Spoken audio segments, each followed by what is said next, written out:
प्रभु राम देव भगवान अल्लाह खुदा ईश आदि नाम एक ही शक्ति के हैं। वो कैसा है, कहां है, कैसे मिलता है, किसने देखा है?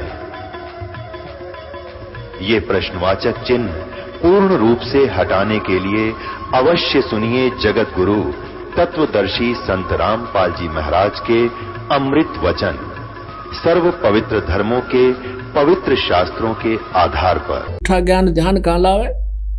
सारा ज्ञान ये कानने का नहीं, फिर तुमको 2.5 घंटे सुबह बैठो, 2.5 घंटे शाम, पता खा के बैठोगे, जीवन बर्बाद करने लग रहे। 1000 वर्ष बैठ के घुघू बन के किसी ने कुछ ना पाया, तुम्हारा ध्यान कुछ भी साधना को ना, वो तो कम से कम सीधा मंत्र तो ओम का जाप करते थे, उससे भी कुछ लाभ होता है। ये 36 अड़ंगे दे दिए, रंकार ओंकार और ज्योत निरंजन, ये कति सीधे काल के छाती में हमारा टक्कर है। और फिर काल मूर्त सब स्वरूपी राम सतपुरुष, ये सारे का बेतुके वो परमात्मा का मंत्र न्यारा है, और वो ये है बस, और दूसरा मंत्र नहीं है। अब देखना फिर ये गीता जी अध्याय नंबर 15 का श्लोक नंबर 1 से 4 आप पढ़ोगे। ये 15वें अध्याय का प्रथम मंत्र है। आदि पुरुष परमेश्वर मूल वाले, यानी परम अक्षर ब्रह्म तो समझो उस संसार रूपी वृक्ष के उल्टे लटके हुए कि वो जड़ है, मूल है। और अध शाखम, ये गलत अनुवाद कर रखा है, ब्रह्मा रूप मुख्य शाखा वाले। अरे वाह, अध माने नीचे होता, अध, ये देखो अध, अध। इस दूसरे श्लोक में 15वें अध्याय के में मूल पाठ में 2 बार अध लिखा, इन्होंने इसका अनुवाद यहाँ लिखा है, सही किया है। ये जहाँ ये विचलित नहीं हुए वहां अर्थ ठीक कर दिए।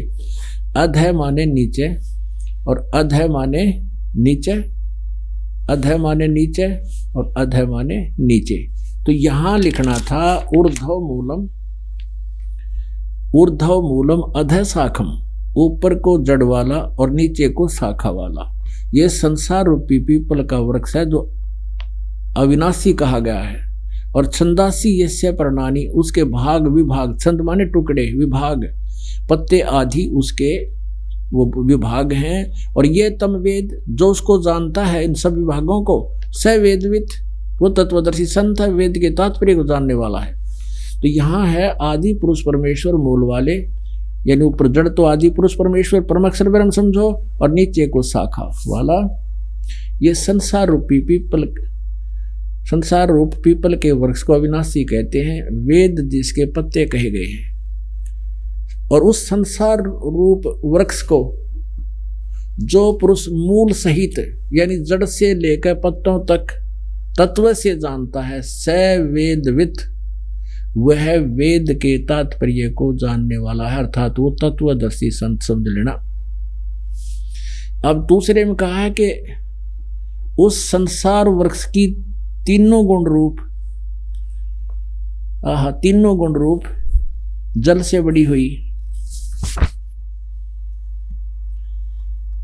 विषय भोग रूप कोपलों वाली देव मनुष्य और त्रिक आदि योनि रूप शाखाएं हैं।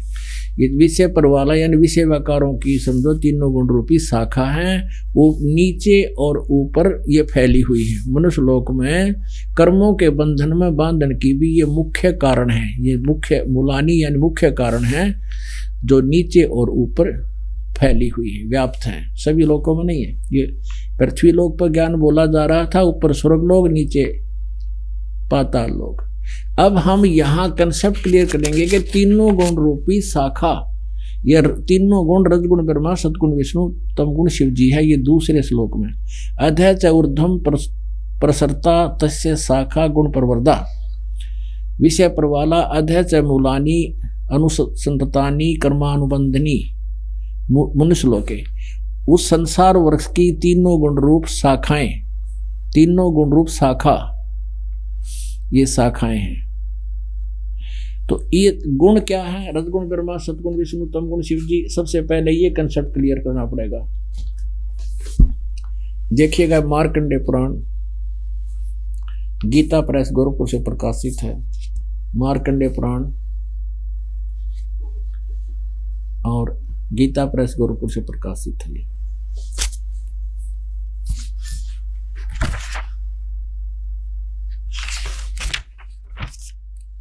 सचित्र मोटा टाइप, केवल हिंदी, गीता प्रेस गोरखपुर से प्रकाशित।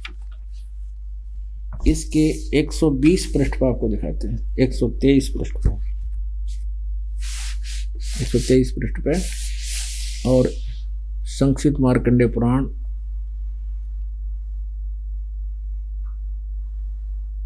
मार्कंडेय जी बोले, ये मार्कंडेय जी का प्रकरण चल रहा है जो ज्ञान दे रहे हैं। इस तरह स्वयंभू परमात्मा की 3 अवस्थाएं हैं, रजोगुण प्रधान ब्रह्मा, तमोगुण प्रधान रुद्र, सत्व प्रधान विश्वपालक विष्णु है। यही 3 देवता हैं और यही 3 गुण हैं। अब 3 गुण कहो चाहे ब्रह्मा विष्णु महेश कहो, होगा कंसेप्ट क्लियर। और बताते हैं, ये श्रीमद देवी भागवत खेम राज श्री कृष्ण दास प्रकाशन बंबई से छपी, मुंबई से। ये देखिएगा, प्रथम भाग है ये।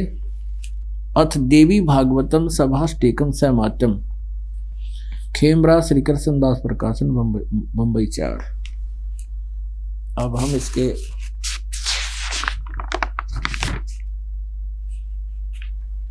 तीसरे सकंद में आते हैं। इसमें संस्कृत भी साथ है। ये है अथ श्रीमद देवी भागवते भाषा टीका युक्ते तृतीय सकंद है प्रारंभते। अब हम इसके 11 पृष्ठ पर आते हैं।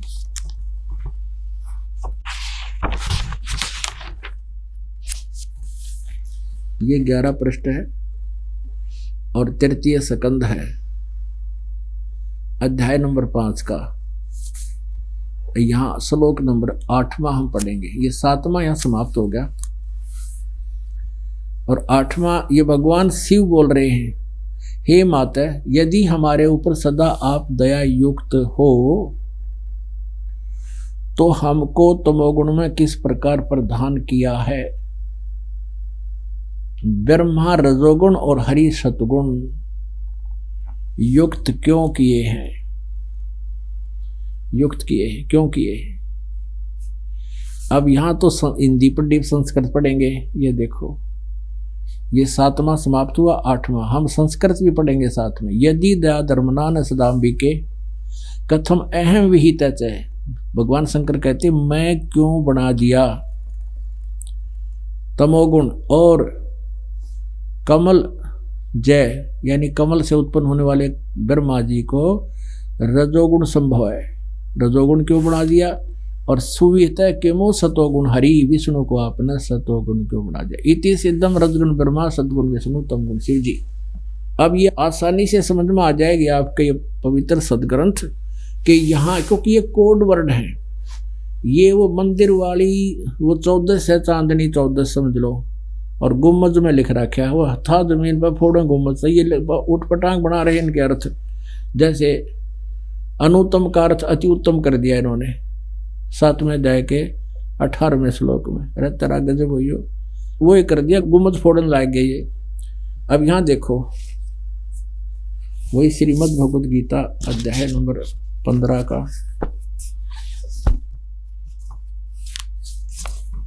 और अब श्लोक नंबर 2 पढ़ेंगे हम, अध्याय नंबर 15 का और श्लोक नंबर 2।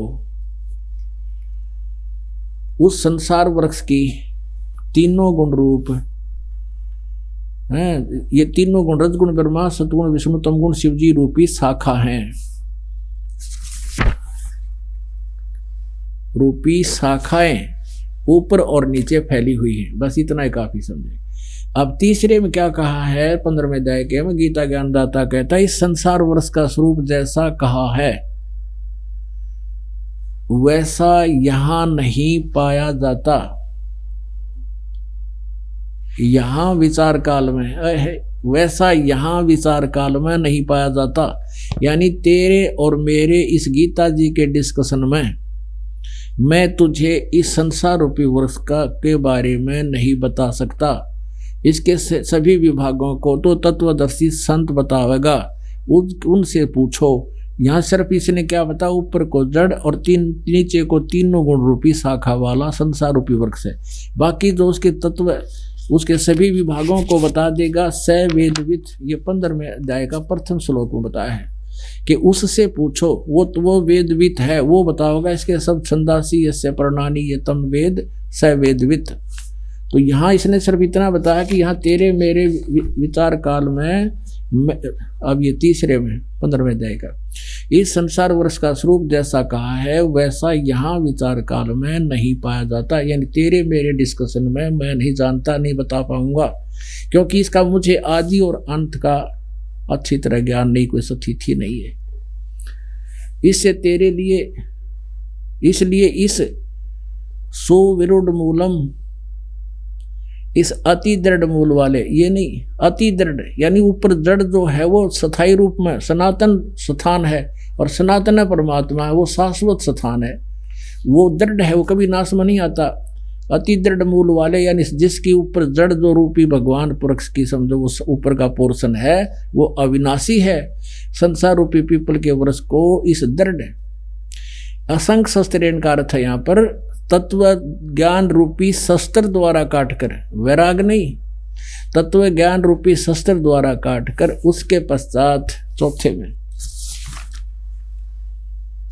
उसके पश्चात उस परम पद परमेश्वर को भली भांति खोजना चाहिए, जहां जिसमें गए हुए पुरुष यानी साधक फिर लौटकर संसार में नहीं आते, और जिस परमेश्वर से पुरातन संसार वृक्ष की प्रवृत्ति विस्तार को प्राप्त हुई है, यानी जिस परमेश्वर ने सब ब्रह्मांडों की रचना की है, संसार रूपी वृक्ष को रचा है, और उसी आदि पुरुष नारायण के मैं शरण हूँ, यानी सच्चिदानंद घन ब्रह्म की मैं शरण हूँ, इस प्रकार दृढ़ निश्चय करके उस परमेश्वर का ही परपधे उसकी पूजा करो। इससे सिद्ध होगा गीता ज्ञानदाता अपने से अन्य किसी की बता रहा उसी की पूजा करो। अब 15वें अध्याय के 16 और 17 में,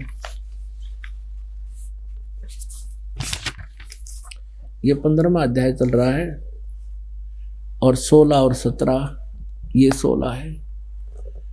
दिवौ इमौ पुरुषौ लोके सरय च अक्षरय एव च शरय सर्वाणी भूतानि कटुस्तय अक्षरय उच्यते। इसका अर्थ है कि संसार इस लोक में, कौन से लोक में, ये पृथ्वी वाला लोक है जो परब्रह्म के, इस ब्रह्म के तो 21 ब्रह्मांड और इस सरपुरुष के और अक्षर पुरुष के 7 संग ब्रह्मांड, ये एक ही पृथ्वी वाला लोक कहा जाता है। इस लोक में 2 परमात्मा, 2 पुरुष हैं, द्वौ 2 इमौ मानिन लोके माने संसार वर्ष में, इस लोक में सरपुरुष और अक्षर पुरुष। इस पुरुष को, पुरुषों को हम यहाँ भी लगा सकते हैं, सरपुरुष और अक्षर पुरुष, और इनके लोकों में सर्वाणी भूतानी सब प्राणी नाशवान है और आत्मा अविनाशी सभी की है, ये कही जाती है। इनका अनुवाद देखिए, इस संसार में नाशवान और अविनाशी भी ये 2 प्रकार के पुरुष हैं, प्रभु हैं। देखिएगा, इस संसार में नाशवान यानी सरपुरुष और अक्षर पुरुष कहो, इनको सरपुरुष और अक्षर पुरुष, ये दो प्रकार के हैं, यानी 2 प्रकार के पुरुष यानी भगवान है। सरपुरुष सर और अक्षर, सरपुरुष और अक्षर पुरुष 2 प्रभु हैं, और इनके संपूर्ण इनके लोक में इनकी भी स्थिति इकट्ठी बताई है। संपूर्ण प्राणियों के शरीर नाशवान है और जीवात्मा अविनाशी कहा जाता है। अब 17वें में कहा तुरंत ही, उत्तम पुरुष है तू अन्य, ऊपर वाले इन दोनों से अन्य है, सरपुरुष अक्षर पुरुष से, और परमात्मा इति उदाहरते, उसको परमात्मा कहते हैं, कहा जाता है। और ये लोक त्रयम आविश्य विभर्ति अवैश्वर है, जो तीनों लोकों में प्रवेश करके सबका धारण पोषण करता वो अविनाशी परमात्मा है। अब जड़ से सबको आहार मिलता है। उत्तम पुरुष है तू अन्य, यानी वो श्रेष्ठ परमात्मा परम अक्षर ब्रह्म तो कोई और है जो तीनों लोकों में प्रवेश करके और सबका धारण पोषण करता है। अविनाशी परमेश्वर परमात्मा इस प्रकार कहा जाता है, कहा गया है। अब यहाँ शंका हो जाती है, जैसे 18वें अध्याय में गीता ज्ञानदाता कहता है कि क्योंकि मैं नाशवान वर्ग क्षेत्र से सर्वथा अतीत हूँ, और अविनाशी जीवात्मा से भी मैं उत्तम हूं। इसलिए लोक और वेद में मैं पुरुषोत्तम नाम से प्रसिद्ध हूं। यहां देखिए, अस्मि अतः अस्मि लोके वेदे, लोक वेद में प्रथित है पुरुषोत्तम। अपने आत्मा ये तत्व ज्ञान है, कोड वर्ड है, इनको समझना तत्वदर्शी संत बिना बिल्कुल असंभव था। परमेश्वर ने दया करी इस दास के ऊपर और ये ज्ञान आज समझ में आ गया हमारा। अब ये क्या कह रहा है गीता ज्ञानदाता कि मेरे अंतर्गत जितने प्राणी हैं 21 ब्रह्मांड में, इनसे मैं उत्तम हूँ, इनसे श्रेष्ठ हूँ, इनसे तगड़ा हूँ। इसलिए मैं लोक वेद में, इस लोक में, और इस लोक वेद के आधार से, लोक वेद होता है सुना सुनाया ज्ञान, दंत कथा, यानी जो सच्चाई से दूर हो, कि इस कारण से मैं लोक वेद के आधार से पुरुषोत्तम प्रसिद्ध हो रहा हूँ। क्योंकि मेरे अंतर्गत जितनी आत्मा है तो वो शरीरधारी प्राणी है, उनसे वो मेरे अंतर्गत हैं, उनका मैं कंट्रोलर हूँ। लेकिन वो तो 15वें अध्याय के 17वें श्लोक में कंसेप्ट क्लियर कर दिया कि उत्तम पुरुष का कोई और ही है, और वही तीनों लोकों में प्रवेश करके सबका धारण पोषण करता है। अब प्रसंग चल रहा था कि पुण्यात्मा जहां से सत्संग प्रारंभ हुआ था वहीं लाना है कि अब हम गीता जी के जैसे 8वें अध्याय के प्रथम मंत्र में अर्जुन ने पूछा कि वो किम तत्ब्रह्म, जो 7वें अध्याय के 29वें श्लोक में जिसके विषय में आपने कहा है, ये देखिएगा। श्रीमद् भगवद गीता अध्याय नंबर 8 और श्लोक नंबर, ये देखो 8 का। अब ये 13 नंबर में क्या कह रहा है मंत्र में, 8वें में, ओम इति एकाक्षरम ब्रह्म व्यवहारण माम अनुस्मरण ये प्रयाति तदंदेहम स याति परमाम गतिम। अब माम ब्रह्म, मुझ ब्रह्म का, ओम इति एकाक्षरम, ये ओम एक अक्षर है बस यही, और व्यवहारण माने उच्चारण करके, अनुसमन माने समन करता हुआ, ये प्रयाति तदंदेहम जो शरीर छोड़कर जाता, स याति परमाम गति। अंडरस्टूड है कि जो ओम नाम के जाप से जो गति मिलेगी वो परम गति इस ओम तो होगी, और वो ब्रह्म लोक प्राप्ति है।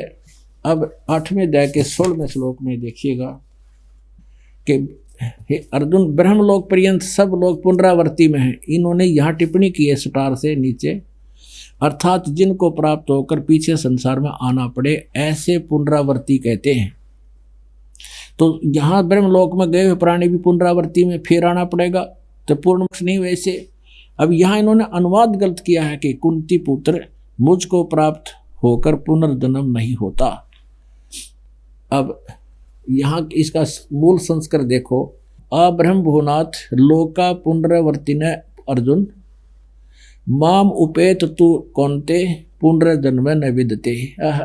यहाँ इसने अगर ये हम इनके अनुसार कहें कि मुझे प्राप्त होकर पुनर्जन्म नहीं होता, गीता जी अध्याय नंबर 4 का श्लोक नंबर 5 और 9 गलत सिद्ध हो जाते हैं। ये देखिएगा अध्याय नंबर 4, ये 5 श्लोक है, ये अध्याय नंबर 4 का। हे परंतम अर्जुन, मेरे और तेरे बहुत से जन्म हो चुके हैं, तू नहीं जानता, उन सबको मैं जानता हूं। 9वें में क्या कहा है कि मेरे जन्म और कर्म अलौकिक हैं, मेरे जन्म और कर्म अलौकिक हैं, दिव्य हैं। अब दूसरे अध्याय के 12वें श्लोक में कहा है, ये है अध्याय नंबर 2 का और श्लोक नंबर 12। न तो ऐसा ही है कि मैं किसी काल में नहीं था, अथवा तू नहीं था, अथवा राजा लोग नहीं थे, और न ही ऐसा है कि इससे आगे हम सब नहीं रहेंगे, यानी हम पहले भी थे, आगे भी जन्म होगा आपका हमारा। क्योंकि यहाँ फिर 17वें श्लोक में कहा है कि नाश रहित तो उसको जान, नाश रहित तो उसको जान जिससे संपूर्ण जगत दर्शक वर्ग व्याप्त है, यानी जिसने सारे ब्रह्मांडों की रचना की है। इस अविनाशी का विनाश करने में कोई समर्थ नहीं है, यानी कोई और है गीता ज्ञानदाता से, वो अविनाशी है। अब यहाँ 4थे अध्याय के आपने पढ़ दिया, बिल्कुल स्पष्ट कंसेप्ट क्लियर कर दिया कि मेरे और तेरे बहुत जन्म हो चुके हैं, ये चौथे अध्याय 5वां श्लोक। मेरे तेरे बहुत जन्म हो चुके हैं, तू नहीं जानता, मैं जानता हूं। और 9वें में भी ऐसा। फिर 10वें अध्याय का दूसरे श्लोक में इसने कहा कि अर्जुन, मेरे जन्म को ये नहीं जानते देवता लोग। अब देखो ये दूसरा, मेरी उत्पत्ति यानी जन्म को और यानी लीला से प्रकट होने को देवता लोग, न देवता लोग जानते हैं और न मैं ऋषि जानते हैं, क्योंकि मैं इन सब प्रकार से देवताओं का और मैं ऋषियों का आदि कारण हूँ। यानी ये देवता और मैं ऋषि मेरे से उत्पन्न हुए हैं, इसलिए ये मेरे जन्म को नहीं जानते, मेरी उत्पत्ति को नहीं जानते। इसी से इसका जन्म भी हुआ है तो ये दास बताएगा, क्योंकि पिता की उत्पत्ति को पुत्र संतान नहीं जानती, दादाजी बताता है। तो कबीर परमेश्वर हम सब के परम पिता, उन्होंने आके बताया है। तो अब जो कंसेप्ट ये तो क्लियर कर रहा दास 8वें अध्याय का 16वां श्लोक, ये देखिए। यहाँ ये कहना, अनुवाद करना कि हे अर्जुन, ब्रह्मलोक पर्यंत सब लोग पुनरावृत्ति में हैं, परंतु कुंती पुत्र मुझे प्राप्त होकर पुनर्जन्म नहीं होता, ये अनुवाद गलत है। इस कारण देखिएगा कि आ ब्रह्म भुवनाथ लोक का पुनरावर्ती न अर्जुन, यानी सब ब्रह्मलोक तक सभी पुनरावर्ती में है, वहाँ गए हुए प्राणी भी वापस आते हैं। और जो ये नहीं जानते, न विदते माम उपेत, तू मुझे प्राप्त हुआ परंतु मेरे प्राप्त वालों का भी पुनर्जन्म कौनते पुनर्जन्म है, न विदते जो नहीं जानते, जो ये बात नहीं जानते कि मुझे प्राप्त होकर भी वो ब्रह्मलोक में गए हुए प्राणी भी पुनरावृत्ति में है, ये नहीं जानते, तो मुझे प्राप्त होकर भी उनका पुनर्जन्म होता है। न विद माने जानना भी होता है, एक अक्षर का केवल एक करट्टा नहीं होता, ये कोड वर्ड, ये बहुत ही गहरे शब्द हैं। अगर इसका ये अर्थ माने तो वो 3 श्लोक गलत हो जाते हैं गीता जी के, ये इनका अनुवाद गलत कर दिया इन्होंने। अब हम आते हैं अपने 8वें अध्याय के प्रथम श्लोक में।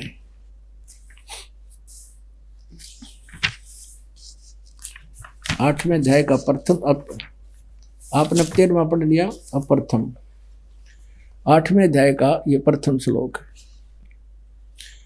प्रथम श्लोक अर्जुन पूछता है, किम तत्परम, वह ब्रह्म क्या है, किम अध्यात्म, किम परम पुरुषोत्तम, अधिभूतम च किम प्रोक्तम, अधिदेवम किम उच्यते।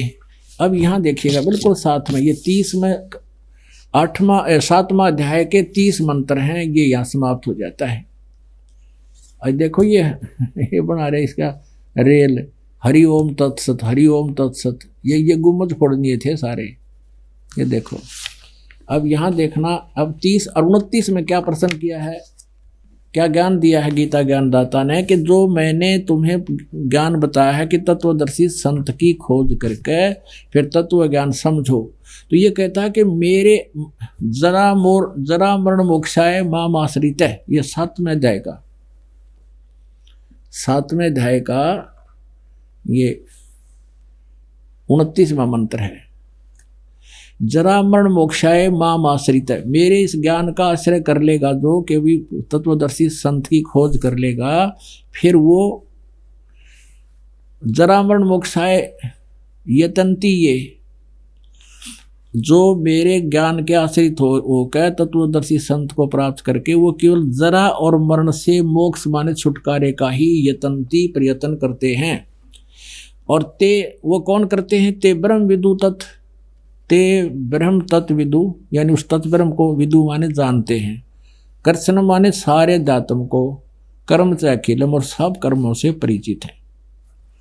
जो मेरे शरण होकर जरा और मरण से छूटने के लिए प्रयत्न करते हैं, वे तत्व ब्रह्म, तत्व माने उस, ब्रह्म माने ब्रह्म को, यानी तत्व ब्रह्म को, तत्व ब्रह्म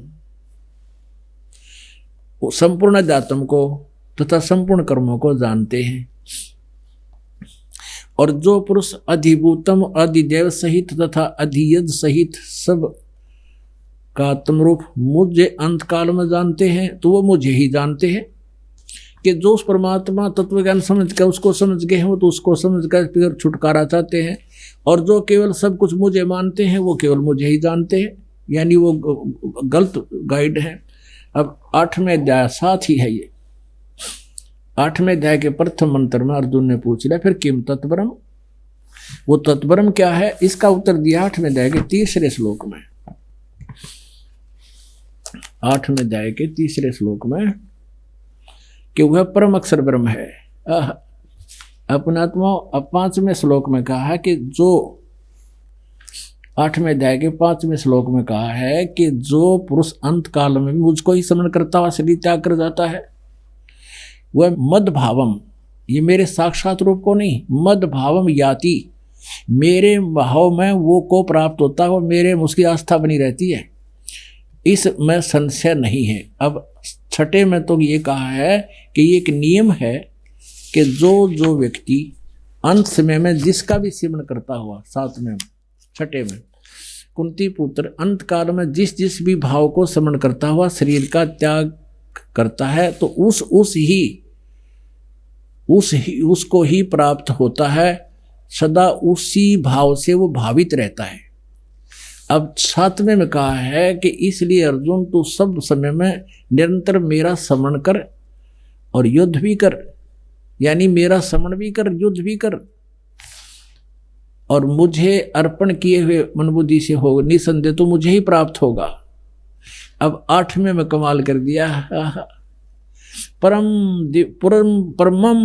परमम पुरुषम दिव्यम याति पार्थ है, अभ्यास योग युक्तेन चेतसा, यानी तत्वदर्शी संत से जो विद्वान पुरुष, जो पुण्यात्मा, वो समझदार व्यक्ति उसकी उस साधना करते हैं, ना अन्य गामिना, अन्य कहीं ना जाने वाले चित्त से, जो परमम पुरुषम दिव्यम यानी परम अक्षर ब्रह्म की साधना करते हैं वो उसी को प्राप्त करते हैं। यहाँ देखो अनुवादिनी का 8वें अध्याय का ये 8वां मंत्र, हे पार्थ यह नियम है परमेश्वर के ध्यान नहीं, अभ्यास योग युक्तेन, अभ्यास का अर्थ है उसके सिमरण करना, योग यानी भक्ति का, उस भक्ति सत भक्ति जो संत बताओगा उसका अभ्यास करता हुआ, योग से युक्त यानी उस साधना से लगा हुआ, दूसरी ओर न जाने वाले चित्त से यानी किसी और में आस्था नहीं रखे,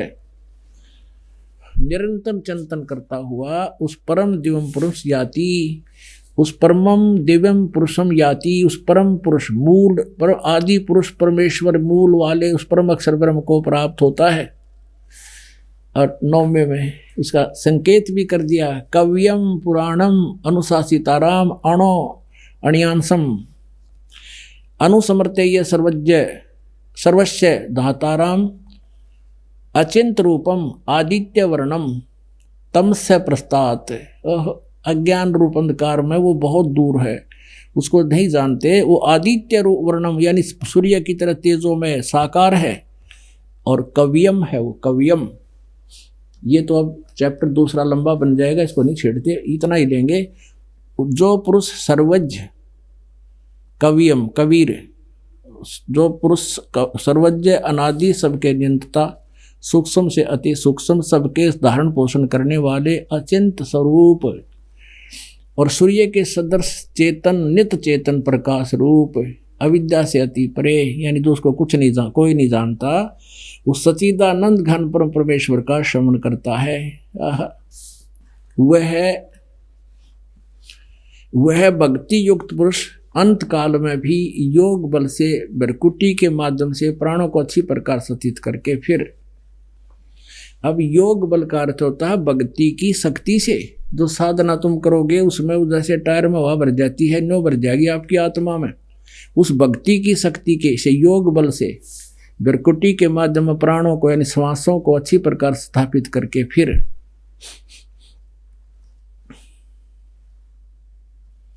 निश्चल मन से श्रवण करता हुआ उस दिव्य परम पुरुष को ही प्राप्त होता है, यानी परम अक्षर ब्रह्म को ही प्राप्त होता है। 3 श्लोकों में लगातार उस परम अक्षर ब्रह्म की जानकारी दी है। अपने आत्माओं, अब ये निष्कर्ष निकल रहा है श्रीमद् भगवत गीता का सारा आपके समक्ष आ रहा है। पहले गीता सार क्या बताया करते, अर्जुन तेरा क्या जाता है, तू क्या लेकर आया था, आत्मा तो अमर है, तू क्यों चिंता करता है, बता। ये सार था गीता जी का। गीता जी का तो ये सार है जो दास बता रहा है। वो तो मीठी गोली थी जो मुंह में दे देते दूसरे जाते भूल जाते सब हुआ भाई। देखो अब आपको दिखाते हैं। अब गीता ज्ञान दाता कह रहा है कि अर्जुन तू सर्व भाव से उस परमेश्वर की शरण में जा। ये देखिए वैसे 18वें अध्याय के और भी बहुत से प्रमाण है, 47 में भी यही प्रमाण है और इस 61 में भी यही संकेत है कि अर्जुन शरीर रूप यंत्र में आरूढ़ संपूर्ण प्राणियों को अंतर्यामी परमेश्वर अपनी माया से कर्मानुसार भ्रमण कराता हुआ सब प्राणियों के हृदय में स्थित है। अब इसी से है कोई और परमात्मा है, अंतर्यामी कोई और परमात्मा है। अब 62 में कहा कि अर्जुन तो सर्व भाव से उस परमेश्वर की शरण में जा जिसके बारे में मैं अब कह रहा हूं, यानी 61 में जो कहा और जो पहले बता चुका हूं परम अक्षर ब्रह्म, उसकी उस परमेश्वर की शरण में जा, उसकी कृपा से ही तू, उस परमात्मा की कृपा से ही तू, 2 बार लिखा है, उस परमेश्वर की शरण में जा, उस परमात्मा की कृपा से ही तू परम शांति को और सनातन परम धाम को प्राप्त होगा। ये तो अपने इसने बता दिया गीता ज्ञानदाता ने। अब 63वें श्लोक में आइएगा, अध्याय नंबर 18 का और श्लोक नंबर 63।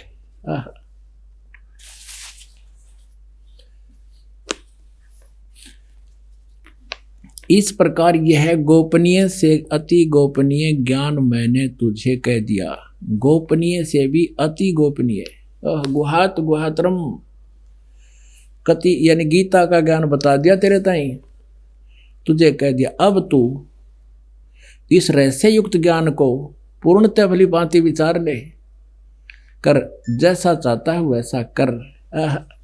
अब देखो 64 में फिर कहा, ओहो सर्वगुहतम, सभी से गुप्त, संपूर्ण गोपनीयों से भी अति गोपनीय मेरे रहस्य युक्त वचन को फिर सुन, तू मेरा अति से प्रिय है। इन इष्ट का अर्थ कर दिया प्रिय।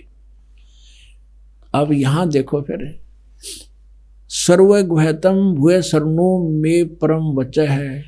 अब फिर सुन मेरे, और इससे कति सब तो गुप्त वचन बताता हूं। इष्ट में ऐसी दृढ़मिति तत्वक्षामि ते हितम।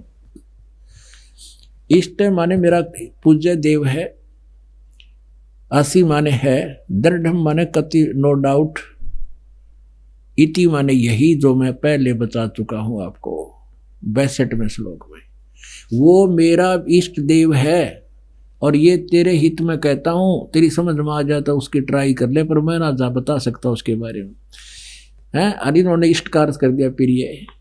जब ये गुप्त से गुप्त यू पहले बता दिया, यू बताना था तो मेरा प्रिय है, के बताओगा वेद बता, और कौन से बताएगा।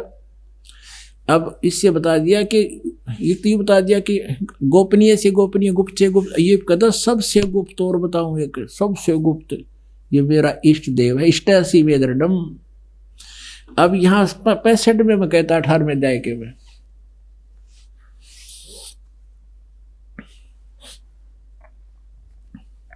अब मुझ में मन वाला हो, मेरा भक्त बन, मेरी शरण में रहना है तो मेरा पूजन करने वाला हो, मुझे प्रणाम कर, नमस्कारु। ऐसा करने से मुझे ही प्राप्त होगा, यह मैं तुझे सत प्रतिज्ञा करता हूं, क्योंकि तू मेरा अतिशय प्रिय है। बिल्कुल ठीक है। अब फिर 66 में फिर निर्णय दे दिया कि उसकी शरण में जाना है, क्योंकि ये लास्ट आ गया, कति क्लियर हो गया। सर्वधर्मान प्रीतज माम, मेरे सतर की सब धार्मिक पूजाएं मुझ में छोड़, मुझे दे दे। एकम शरणम व्रज, व्रज माने जाना होता है, इन्होंने अनर्थ कर दिया, आना कर दिया, बगैर ज्ञान के गुम्मज फोड़ डाले इन्होंने। एकम माने सर्वशक्तिमान, जिसके बराबर दूसरा ना हो, उसकी शरण में व्रज माने जा। अहम तवा सर्व पापे भयमोक्षामी मां सोचे, फिर मैं तुझे सब पापों से मुक्त कर दूंगा, तो चिंता ना करे। इन्होंने क्या किया है, संपूर्ण धर्मों का अर्थात संपूर्ण कर्तव्य कर्मों को, संपूर्ण धर्मों को अर्थात संपूर्ण कर्तव्य कर्मों को मुझ में त्याग कर तू केवल एक मेरी शरण में आ जा। मुझ सर्वशक्तिमान, माम के आगे कितनी उपमा ला दी। माम माने मुझ, मेरी शरण में आ जा, इतना कहना। मुझ सर्वशक्तिमान सर्वदार परमेश्वर की शरण में आ जा, आ जा वर्धमाने आ जा, फिर मैं तुझे सब पापों से मुक्त कर दूंगा। अर्जुन तो कह रहा मैं आपकी शरण में हूं। दूसरे अध्याय का 7वां श्लोक, ई बता खा किसकी शरण में आने की कहेगा। ये तो पहले डिक्लेयर कर चुके हैं कि मैं आपकी शरण में हूं। ये दूसरे अध्याय का 7वां श्लोक देखिएगा।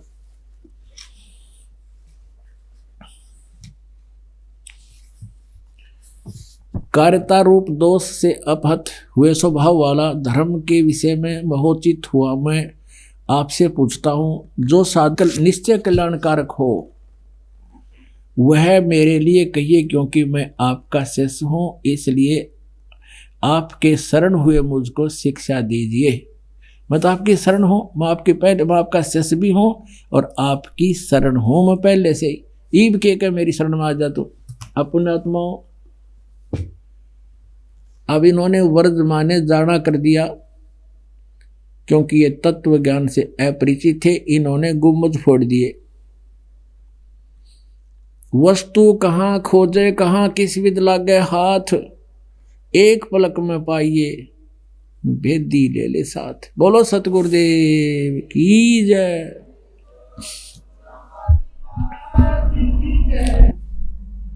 परम पिता परमात्मा पूर्ण ब्रह्म परमेश्वर कबीर साहिब कबीर देव जी की असीम कृपा से आप जी सत्संग सुनने के लिए उपस्थित हुए।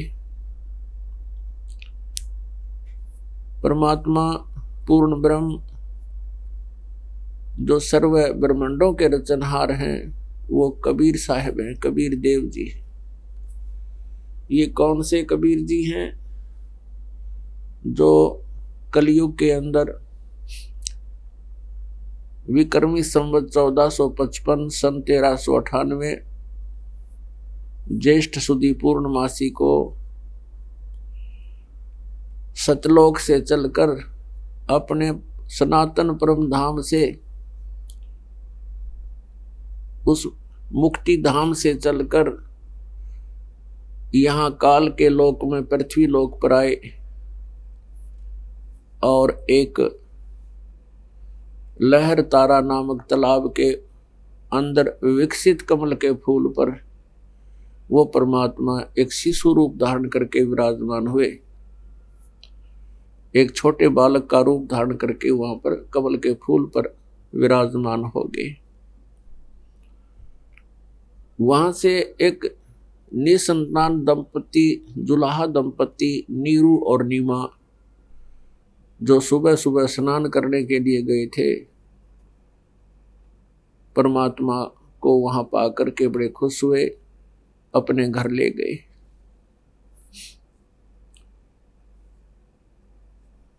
अब जुलाहा व्यवसाय करने वाले परिवार में परमात्मा लीला में बड़े हुए, धीरे धीरे जुलाहे का कार्य करने लगे, क्योंकि वो परमात्मा 3 सतिथि से पूरे विश्व को कंट्रोल कर रहा है।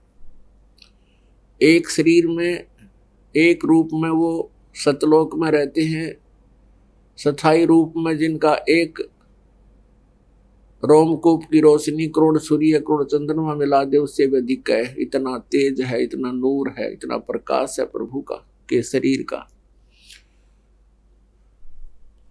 और दूसरी सतिथि उनकी है कि वो शिशु रूप धारण करके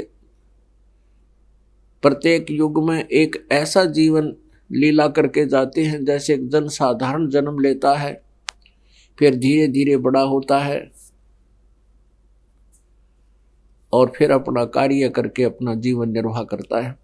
तो परमात्मा जन्म तो नहीं लेते, लेकिन शिशु रूप धारण करके वहां प्रकट हो जाते हैं। वो इसलिए लीला करते हैं कि मेरा अनुसरण करके सभी भक्त अपना जीवन ऐसे सुचारू करें, ज्यादा इस माया के पीछे ना पड़े, परमात्मा पर विश्वास अधिक करें। जिन व्यक्तियों के साथ परमात्मा का पंजा हो जाता है तो ये माया उनके साथ रहती है, वो परमात्मा की आज्ञा से ही सब कार्य करती है। तो हम इस बात को भूलकर हम माया को ही ज्यादा चाहने लगे, भगवान भूल गए। फिर परमात्मा ने ऐसी लीलाएं करके दिखाई कि मैं बिल्कुल गरीब व्यक्ति हूं और मैं परमात्मा की भक्ति करता हूं, ऐसी लीला की, क्योंकि स्वयं मालिक थे, हमारे लिए एक एग्जाम्पल कोड करना आए थे। और फिर ऐसी कोई आपदा आई, 18 लाख व्यक्ति वहां परमात्मा के द्वार पर आ गए और किसी ने झूठी चिट्ठियां डाल दी थी कि कबीर जी भंडारा करेंगे। तो परमात्मा ने दूसरा रूप बनाया केशव बंजारे का और 9 लाख बैलों के ऊपर बना बनाया भोजन ला करके वहां 18 लाख व्यक्तियों को 3 दिन तक भोजन करा दिया। परमात्मा इस लीला से ये हमें दृढ़ करना चाहते हैं कि तुम यदि भगवान पर विश्वास करोगे, तुम्हारे ऊपर आने वाले जितने भी कोई संसारिक कार्य होंगे, विवाह होगा या कोई आपने मकान बनाना होगा या कोई ऐसी कोई प्रॉपर्टी बनानी होगी और उसकी आवश्यकता होगी, व्यर्थ में नहीं, तो परमात्मा आपकी ऐसी मदद कर देगा यदि तुम विश्वास भगवान पर रखोगे और 2 नंबर का काम नहीं करोगे, परमात्मा पर विश्वास रखोगे, नेक नीति से निर्वाह करोगे, तो परमात्मा ऐसे मदद करेगा। परमात्मा कहते हैं कि कल्पे कारण कौन है, कर सेवानी काम और मन इच्छा फल देऊंगा, जो पड़े मेरे ते काम।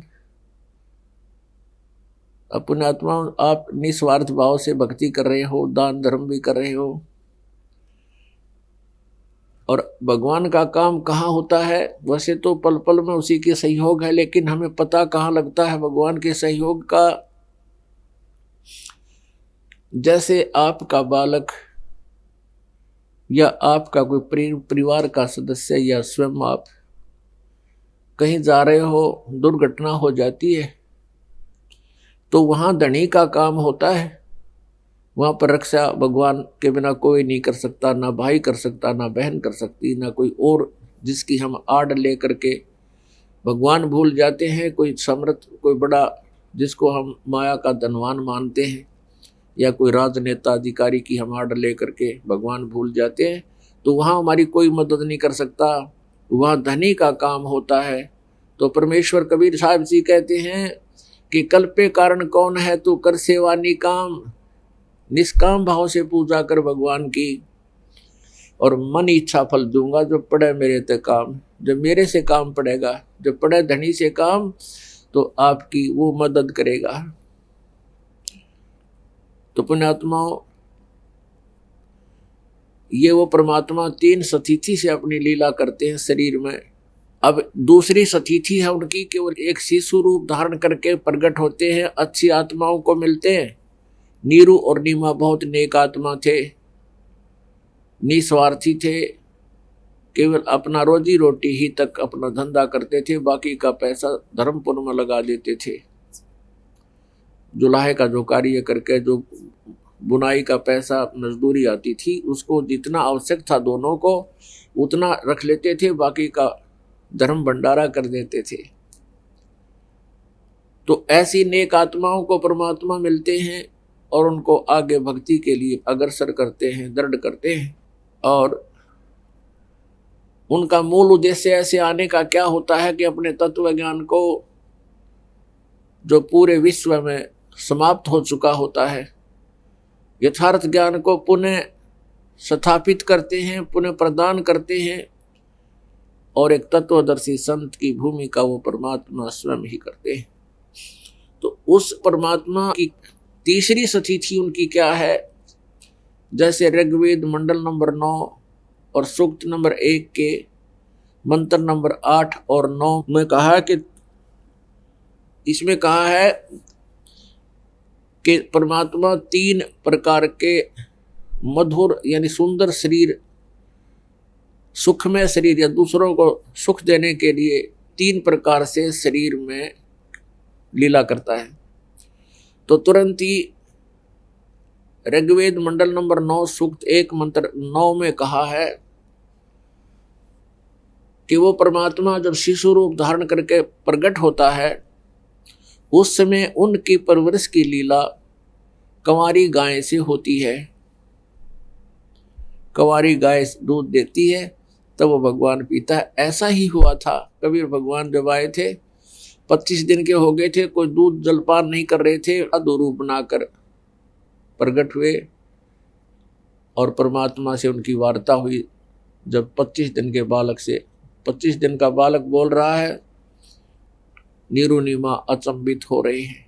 तो कहने का भाव यह है कि जब परमेश्वर ने कहा था शिव भगवान से, शिव जी से कि आप इनसे कहो कि कुंवारी गाय लाए और वो आप उसके ऊपर अपना आशीर्वाद भरा हाथ रख देना, वह दूध दिया करेगी, तब दूध पीऊंगा। तो ऐसा ही हुआ था। ऐसा ही वेद प्रमाण देते हैं, ऐसे परमात्मा की लीला बताते। तो ये परमात्मा पूर्ण ब्रह्म, परम अक्षर ब्रह्म, ये कबीर देव जी हैं, कबीर साहब जी हैं, जो बनारस में एक जुलाहे की भूमिका करके 120 वर्ष तक रहे। सह शरीर आए थे, सह शरीर चले गए थे। सन 1398 में परमात्मा सतलोक से आकर यहाँ प्रकट हुए थे शिशु रूप में,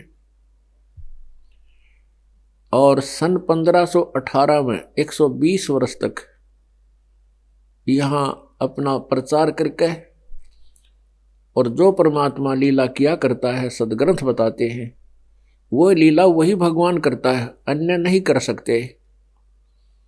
उनकी जीवनी में, उनकी जीवन लीला में कहीं पर भी ऐसा प्रमाण नहीं है जो वेदों से मेल खाता हो। केवल कबीर परमेश्वर जी की वो लीलाएं हैं जो उन्होंने 600 वर्ष पहले यहाँ की। वो प्रत्येक युग में ऐसा करते हैं जो वेदों से मेल खाती है, और वेद भी यही गवाही देते हैं। और तीसरी प्रकार का वो लीला करते हैं कि कहीं भी प्रकट हो जाते हैं, और अच्छी आत्माएं जो पुण्य आत्मा हैं, जो उनको मालूम है भगवान को कि ये आत्मा मेरे इस मार्ग को आगे बढ़ा सकते हैं, उनको मिलते हैं और उनको अपनी महिमा से परिचित कराते हैं, उनको अपना सतलोक दिखाते हैं, और सभी ब्रह्मांडों को दिखाते हैं। श्री ब्रह्मा जी का लोक, श्री विष्णु जी का लोक, श्री शिव जी का लोक, श्री देवी का लोक, ब्रह्मलोक, इंद्र का लोक, और सब ब्रह्मांडों की स्थिति से परिचित करा करके उन पुण्यात्माओं को फिर सचखंड ले जाते हैं, सतलोक में, जहाँ परमात्मा तीसरे मुक्ति धाम में रहते हैं। वहाँ से फिर उनको वापस छोड़ते हैं ताकि ये मेरे एविडेंस बन सके, मेरी गवाही दे सके, एविडेंस दे सके कि कबीर इज गॉड। उनमें से वो किन किन को मिले थे, जैसा कि आप पहले सत्संगों में सुन रहे थे। श्रीमद् भगवत गीता अध्याय नंबर 8 के मंत्र 1 में अर्जुन ने पूछा कि प्रभु आपने गीता अध्याय नंबर 7 के श्लोक नंबर 29 में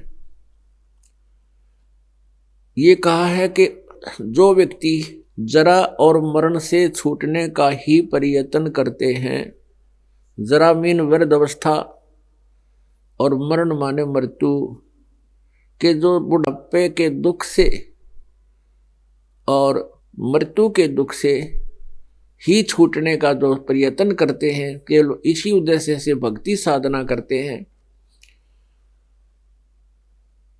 वो तत्ब्रह्म से, सारे आध्यात्मिक ज्ञान से और सभी कर्मों से परिचित हो जाते हैं। तो अर्जुन ने 8वें अध्याय के प्रथम मंत्र में पूछा कि किम तत्ब्रह्म और किम अध्यात्म और किम कर्म पुरुषोत्तम।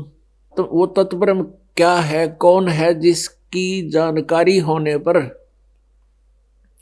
और सारे अध्यात्म के जानकारी होने पर वो प्राणी केवल जरा और मन से ही छूटने के लिए साधना करता है, प्रयत्न करता है, यहाँ की किसी वस्तु की डिमांड नहीं करता। गीता ज्ञानदाता कहता है 8वें अध्याय के 3 श्लोक में उत्तर दिया है कि वो परम अक्षर ब्रह्म है। गीता जी अध्याय नंबर 4 के श्लोक नंबर 32 में बताया है कि सच्चिदानंद घन ब्रह्म की वाणी में आध्यात्मिक तत्व ज्ञान की जानकारी बहुत विस्तार से कही गई है।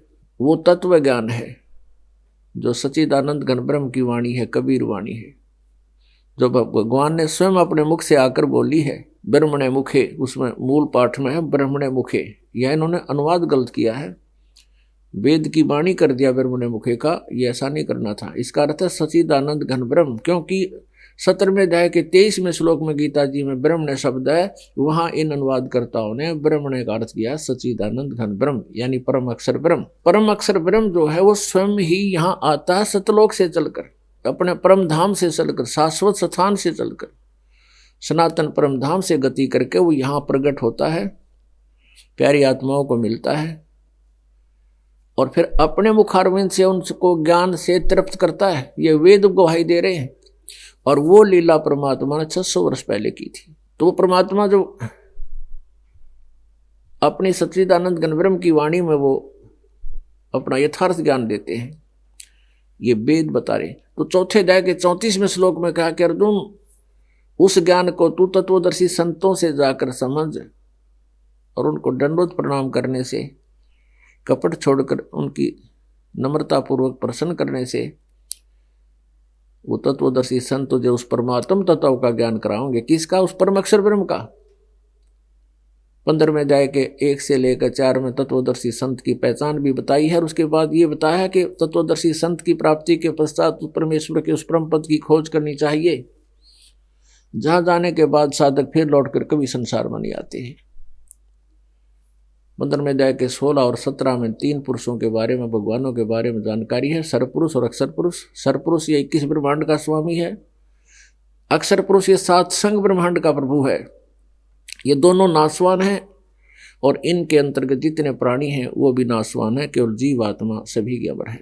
15वें अध्याय के 17वें श्लोक में गीता जी में कहा कि उत्तम पुरुष तो अन्य है, परमात्मा इति उदाहरते, ये लोग तरणमावी से विवृति अवैश्वर है, कि वो इन दोनों से अन्य है जो पुरुषोत्तम है, सबसे उत्तम परमात्मा, सर्वश्रेष्ठ भगवान परम अक्षर ब्रह्म, और वही तीनों लोकों में प्रवेश करके जैसे संसार रूपी वृक्ष के जड़ जो है उससे सबको लाभ होता है, सब पूरे तने को, पूरे वृक्ष को वहीं से आहार होता है, तैसे पूर्ण परमात्मा कबीर देव परम अक्षर ब्रह्म वो सबका पालक है, सबका उत्पत्ति करता है, वो हम सबका पिता है।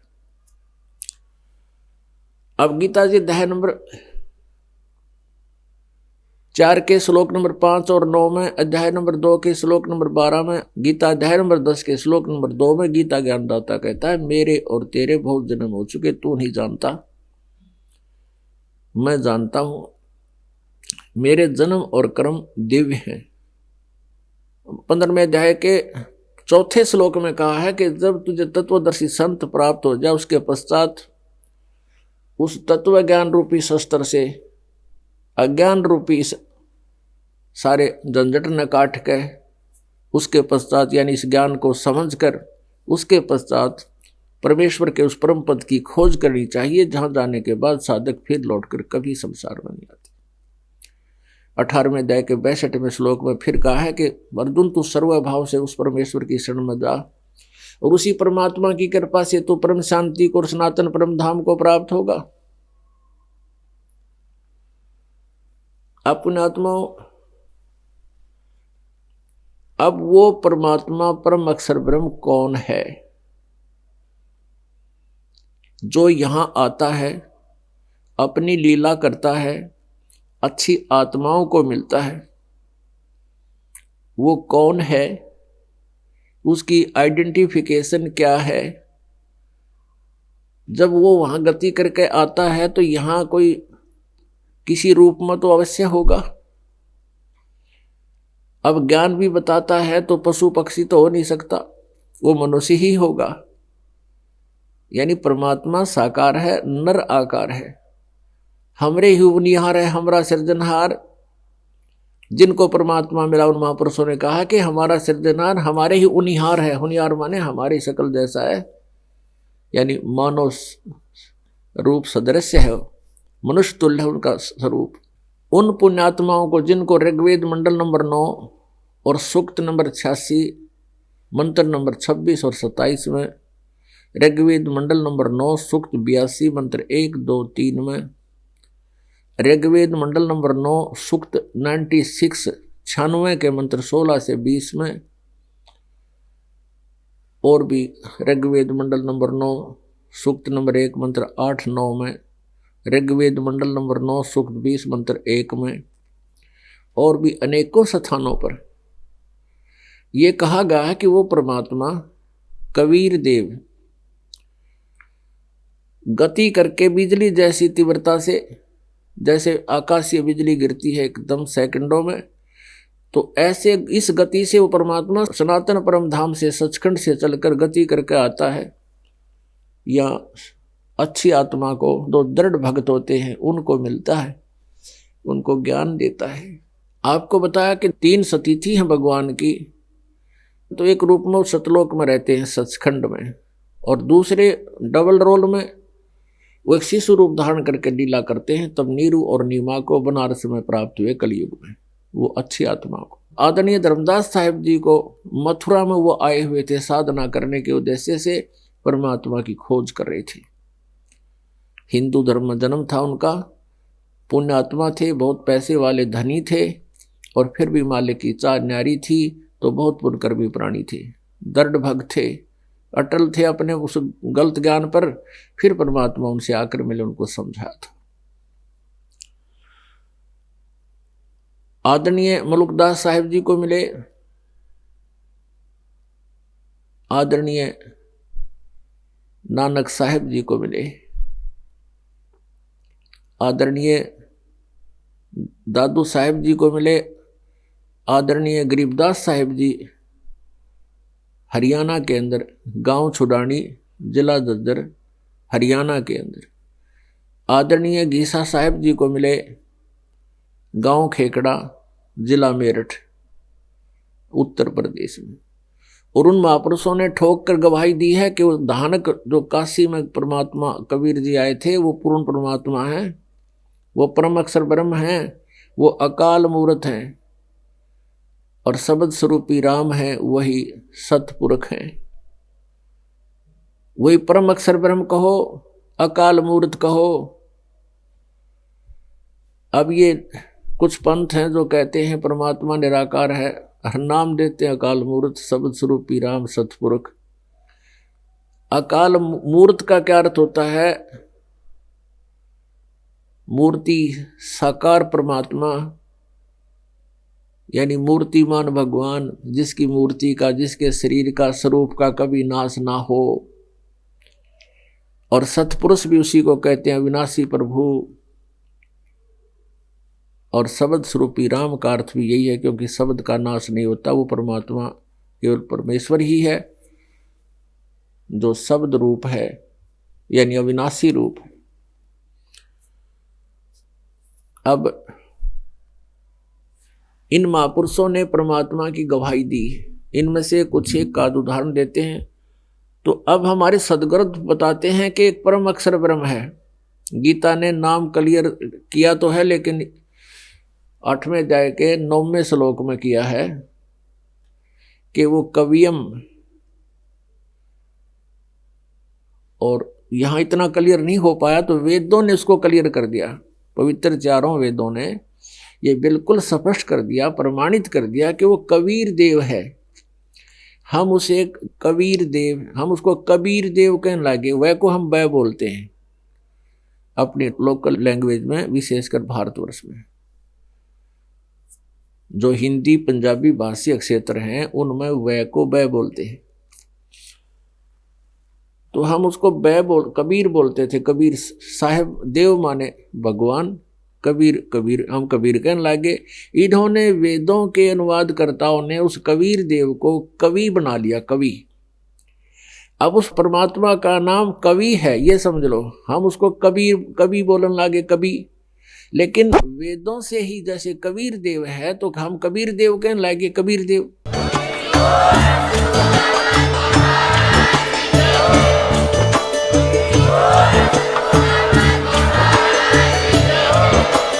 आप सुन रहे थे जगत गुरु तत्वदर्शी संत रामपाल जी महाराज जी के मंगल प्रवचन। अधिक जानकारी के लिए विजिट कीजिए हमारी वेबसाइट www.jagatgururampalji.org। संत रामपाल जी महाराज जी के शुभ आशीर्वाद से पूरे विश्व भर में 500 से भी ज्यादा नाम दीक्षा केंद्र हैं, जिन पर संत रामपाल जी महाराज जी द्वारा ऑनलाइन निशुल्क नाम दीक्षा दी जा रही है। अपने नजदीकी नाम दीक्षा केंद्र का पता करने के लिए संपर्क करें 8222880541।